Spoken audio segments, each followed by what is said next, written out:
ಜಿಲ್ಲೆಯಲ್ಲಿ ಮಳೆ ಕೊರತೆ ಎದುರಾಗಿದೆ, ರೈತರು ಕಂಗಾಲಾಗಿದ್ದಾರೆ. ಮುಂಗಾರು ಬಿತ್ತನೆ ಅವಧಿ ಪೂರ್ಣಗೊಂಡರೂ ಕೂಡ ಮಳೆನೇ ಕಾಣಿಸ್ತಾ ಇಲ್ಲ. ನಿರೀಕ್ಷಿತ ಮಳೆ ಬಾರದೆ ಬಿತ್ತನೆ ಕಾರ್ಯಕ್ಕೆ ಭಾರಿ ಹಿನ್ನಡೆ ಆಗಿದೆ.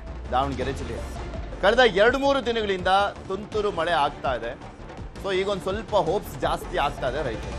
ಬಿತ್ತನೆಗೆ ಹೊಲ ಸಿದ್ಧತೆ ಮಾಡ್ಕೊಳ್ತಾ ಇರುವಂಥದ್ದು ರೈತರು. ಈಗ ಸ್ವಲ್ಪ ತುಂತುರು ಮಳೆ ಆರಂಭ ಆಗಿರುವಂಥ ಹಿನ್ನೆಲೆಯಲ್ಲಿ ಮಳೆ ಬರ್ಬೋದು ಮುಂದಿನ ದಿನಗಳಲ್ಲಿ ಅನ್ನುವಂಥ ಒಂದು ಆಶಾಭಾವನೆ. ರಾಗಿ ಅಥವಾ ಸೋಯಾಬೀನ್ ಬೆಳೆ ಹಾಕಲಿಕ್ಕೆ ಚಿಂತನೆ ಮಾಡ್ತಾ ಇದ್ದಾರೆ. ಬಿಕಾಸ್ ಇದಕ್ಕೆ ದೊಡ್ಡ ಪ್ರಮಾಣದಲ್ಲಿ ಮಳೆ ಬೇಕಾಗಿದೆ, ನೀರು ಬೇಕಾಗುದಿಲ್ಲ. ಸೊ ಹೀಗಾಗಿ ಸೋಯಾಬೀನ್ ಅಥವಾ ರಾಗಿಯನ್ನು ಹಾಕ್ಬೇಡ ಅಂತ ಕಳೆದ ಬಾರಿ ಇಷ್ಟೊತ್ತಿಗೆ ಮೆಕ್ಕೆಜೋಳ ಬೆಳೆಯನ್ನ ಬೆಳೆದು ಮಾರಾಟ ಮಾಡಲಾಗ್ಬಿಟ್ಟಿತ್ತು. ಈಗ ಬಿತ್ತನೆ ಅವಧಿ ಮುಗಿಯುತ್ತಾ ಬಂತು, ಮಳೆಯೂ ಕೂಡ ಇಲ್ಲ. ಸರ್ಕಾರ ಮೋಡ ಬಿತ್ತನೆ ಮಾಡಲಿ ಅಂತ ಕೇಳ್ಕೊಳ್ತಾ ಇದ್ದಾರೆ ರೈತರು. ದಾವಣಗೆರೆ ಜಿಲ್ಲೆ ಬರಪೀಡಿತ ಅಂತ ಘೋಷಣೆ ಮಾಡಿ ಅಂತ ಕೇಳ್ತಾ ಇದ್ದಾರೆ. ಇನ್ನು ದಾವಣಗೆರೆ ಭಾಗದ ರೈತರು ಏನಂತಾರೆ, ಹಾಗೆ ಅಲ್ಲಿ ಹೇಗಿದೆ ಪರಿಸ್ಥಿತಿ ಅನ್ನುವಂಥದ್ರ ಬಗ್ಗೆ ನಮ್ಮ ದಾವಣಗೆರೆಯ ಪ್ರತಿನಿಧಿ ಸಂಜಯ್ ಒಂದು ಪ್ರತ್ಯಕ್ಷ ವರದಿ ಕೊಟ್ಟಿದ್ದಾರೆ, ನೋಡ್ಕೊಂಬ.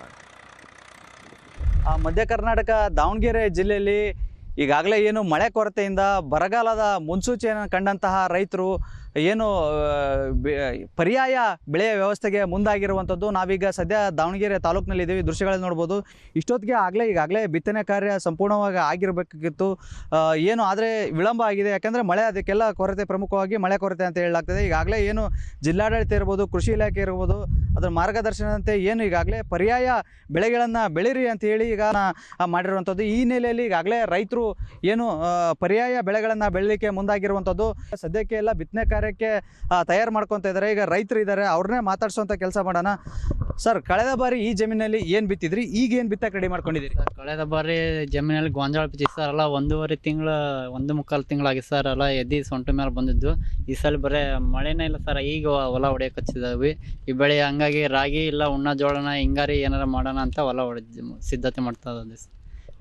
ಅದ್ರ ಬಗ್ಗೆ ಈಗ ಜಿಲ್ಲಾ ಆಡಳಿತ ಮೋಡನ ಬಿತ್ತನೆ ಇಲ್ಲ ಬರ ಪರಿಹಾರ ಇಲ್ಲ ಏನಾರ ರೈತರು ಒಂದು ಅನುಕೂಲ ಮಾಡ್ಬೇಕಂತ ಮನವಿ ಮಾಡ್ತಾ ಇದ್ದೀವಿ.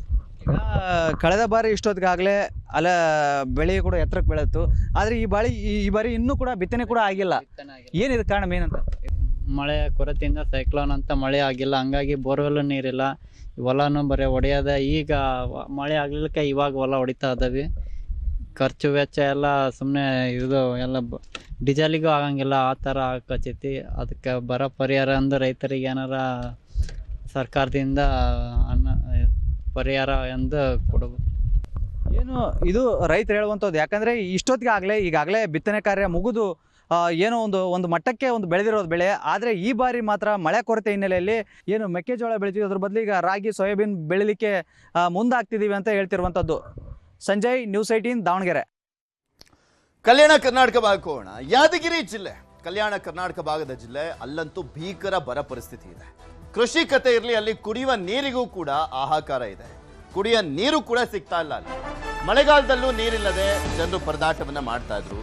ಇನ್ನ ಇಂಥ ಟೈಮ್ನಲ್ಲಿ ಕೇಳಬೇಕಾ ಪಾಪ ಯಾದಗಿರಿ ಭಾಗದ ಜನರ ಕತೆನ? ಯಾದಗಿರಿ, ರಾಯಚೂರು, ಕಲಬುರಗಿ ಇಲ್ಲೆಲ್ಲ ಅದೇನ್ ಜನಪ್ರತಿನಿಧಿಗಳು ಅಂತ ಆಯ್ಕೆ ಆಗಿದಾರೋ ಏನು, ಸ್ಪಂದಿಸುವಂತವರೇ ಇಲ್ಲ ಅಲ್ಲಿ.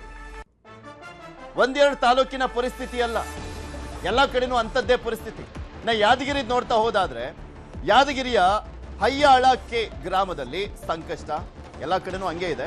ಈ ಒಂದು ಗ್ರಾಮದ ನೋಡ್ತಾ ಹೋದಾದ್ರೆ ನೀರು, ರಸ್ತೆಯ ಸೌಲಭ್ಯಕ್ಕಾಗಿ ಗ್ರಾಮಸ್ಥರು ಆಗ್ರಹಿಸ್ತಾ ಇದ್ದಾರೆ. ಖಾಲಿ ಕೊಡ ಇಟ್ಕೊಂಡು ಪೊರಕೆ ಹಿಡಿದು ಮಹಿಳೆಯರ ಆಕ್ರೋಶ. ಸತ್ತೋಗಿದ್ದಾರೆ ಜನಪ್ರತಿನಿಧಿಗಳು ಅಂತ ಆ ಆಕ್ರೋಶ ನೋಡಿದ್ರೆ. ಯಾಕೆ ಅಂದ್ರೆ ಸ್ಪಂದಿಸ್ತಾ ಇಲ್ಲ, ಉಸಿರಾಡ್ತವ್ರೋ ಇಲ್ವೋ ಗೊತ್ತಿಲ್ಲ ಅಲ್ಲಿನ MLA ಮತ್ತೊಂದು ಕಡೆ ಅಧಿಕಾರಿಗಳು ಆ ರೀತಿಯ ಆಕ್ರೋಶವನ್ನ ವ್ಯಕ್ತಪಡಿಸ್ತಾ ಇದ್ದಾರೆ.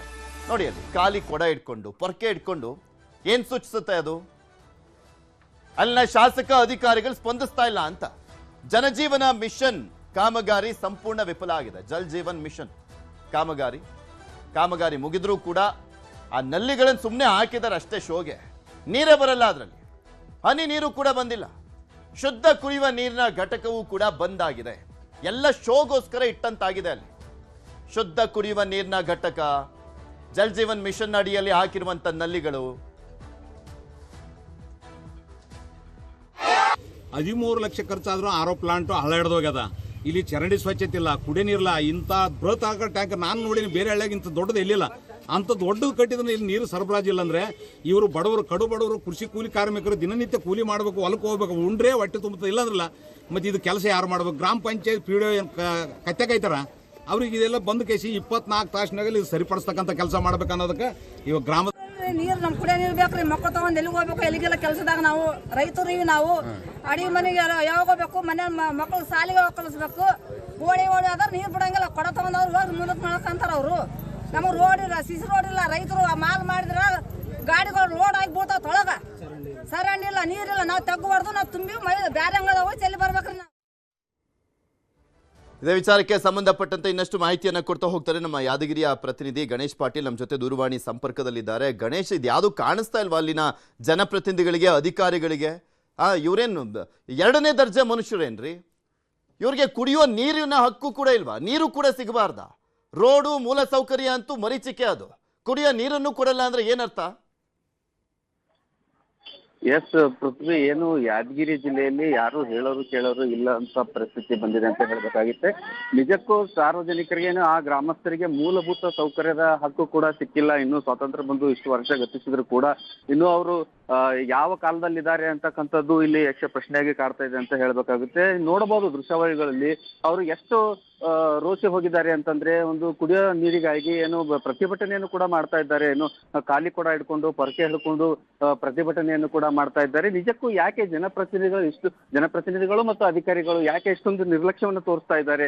ಏನು ಕೇವಲ ಜನಪ್ರತಿನಿಧಿಗಳು ಚುನಾವಣೆ ಬಂದಾಗ ಮಾತ್ರ ಓಟ್ ಕೇಳೋದಕ್ಕೆ ಬರ್ತಾರೆ, ಏನು ಬಣ್ಣದ ಮಾತುಗಳನ್ನು ಹೇಳಿ ನಾವು ನಿಮಗೆ ಅದನ್ನು ಮಾಡ್ತೀವಿ ಇದನ್ನು ಮಾಡ್ತೀವಿ ಎಲ್ಲ ಸೌಕರ್ಯವನ್ನು ಕೊಡ್ತೀವಿ ಅಂತ ಹೇಳ್ತಾರೆ. ಆದ್ರೆ ಯಾಕೆ ಇಷ್ಟೊಂದು ತಾತ್ಸಾರ ತೋರಿಸ್ತಾ ಇದ್ದಾರೆ? ಮತ್ತೆ ಅಧಿಕಾರಿಗಳು ಕೂಡ ನೋಡ್ಬೋದು, JJM ಜಲಜೀವನ್ ಮಿಷನ್ ಅದು ಒಂದು ಬಹಳ ಮಹತ್ತರವಾದ ಒಂದು ಯೋಜನೆ ಆಗಿದೆ. ಆದ್ರೆ ಆ ಯೋಜನೆ ಸಫಲವಾಗಿ ಆಗಿಲ್ಲ. ನೋಡ್ಬೋದು, ಅಲ್ಲಿ ವಾಟರ್ ಟ್ಯಾಂಕ್ ಕಟ್ಟಿದ್ದಾರೆ ದೊಡ್ಡದಾಗಿ, ಆದ್ರೆ ನಳಗಳಲ್ಲಿ ಒಂದು ಹನಿ ನೀರು ಕೂಡ ಬರ್ತಾ ಇಲ್ಲ. ಇದೆಲ್ಲವೂ ಕೂಡ ಏನು ಅಧಿಕಾರಿಗಳು ಮತ್ತು ಗುತ್ತಿಗೆದಾರರು ಶಾಮೀಲಾಗಿ ಕೊಳ್ಳೆ ಹೊಡಿತಕ್ಕಂತಹ ಕೆಲಸವನ್ನು ಮಾಡಿದ್ದಾರೆ. ಆದ್ರೆ ಜನರಿಗೆ ಅವರಿಗೆ ಬೇಕಾಗಿರ್ತಕ್ಕಂತಹ ಮೂಲ ಸೌಕರ್ಯವನ್ನು ಒದಗಿಸಿಕೊಡೋದ್ರಲ್ಲಿ ವಿಫಲರಾಗಿದ್ದಾರೆ ಅಂತ ಹೇಳ್ಬೇಕಾಗುತ್ತೆ ಪೃಥ್ವಿ. ಬದುಕಿದ್ರೆ ಕೆಲಸ ಮಾಡ್ಕೊಡ್ತಾರೆ ನೋಡೋಣ. MLA ಏನಾದ್ರೂ ಕಣ್ಣು ಕಿವಿ ಮೂಗು ಬಾಯಿ ಏನಾದ್ರೂ ಕಾಣಿಸ್ತಾ ಇದ್ರೆ ಕೆಲಸ ಮಾಡ್ಕೊಡ್ಲಿ. ಧನ್ಯವಾದ ಗಣೇಶ್ ನಿಮ್ಮೆಲ್ಲ ಮಾಹಿತಿಗಾಗಿ. ರಾಜ್ಯದ ಹಲವೆಡೆ ಮಳೆ ಕೊರತೆ, ಬರದ ಸ್ಥಿತಿ ಇದೆ. ಸಾಲ ಮನ್ನಾ ಬಗ್ಗೆ ಪರಿಶೀಲನೆ ಮಾಡಲಾಗುತ್ತೆ. ಕಲಬುರಗಿಯಲ್ಲಿ CM DK ಶಿವಕುಮಾರ್ ಅವರು ಹೇಳಿಕೆಯನ್ನ ಕೊಟ್ಟಿದ್ದಾರೆ. ರಾಜ್ಯದ ಹಲವೆಡೆ ಮಳೆ ಕೊರತೆ, ಬರದ ಪರಿಸ್ಥಿತಿ ಇರುವಂತದ್ದು, ಸಾಲ ಮನ್ನಾ ವಿಚಾರಕ್ಕೆ ಸಂಬಂಧಪಟ್ಟಂತೆ ಪರಿಶೀಲನೆ ಮಾಡಲಾಗುತ್ತೆ ಅಂತ ಹೇಳಿದ್ದಾರೆ ಮುಖ್ಯಮಂತ್ರಿಗಳಾಗಿರುವಂತ DK ಶಿವಕುಮಾರ್. ಯಾರ ಸಾಲ ಮನ್ನಾ, ಯಾವ ರೀತಿ, ಎಷ್ಟು ಮನ್ನಾ ಅಂತ ಯೋಚಿಸ್ತಾ ಇದೀವಿ ಅಂತ. ಬರಗಾಲ ನೋಡ್ಲಿಕ್ಕೇನೆ ಇಲ್ಲಿಗೆ ಬಂದಿದ್ದೀನಿ. ಜನರ ಮತ್ತು ಜನಪ್ರತಿನಿಧಿಗಳನ್ನ ಭೇಟಿ ಮಾಡಲಿಕ್ಕೆ ಬಂದಿದ್ದೀನಿ. ಇವತ್ತೆಲ್ಲ ಮೀಟಿಂಗ್ ಮಾಡ್ತೀನಿ.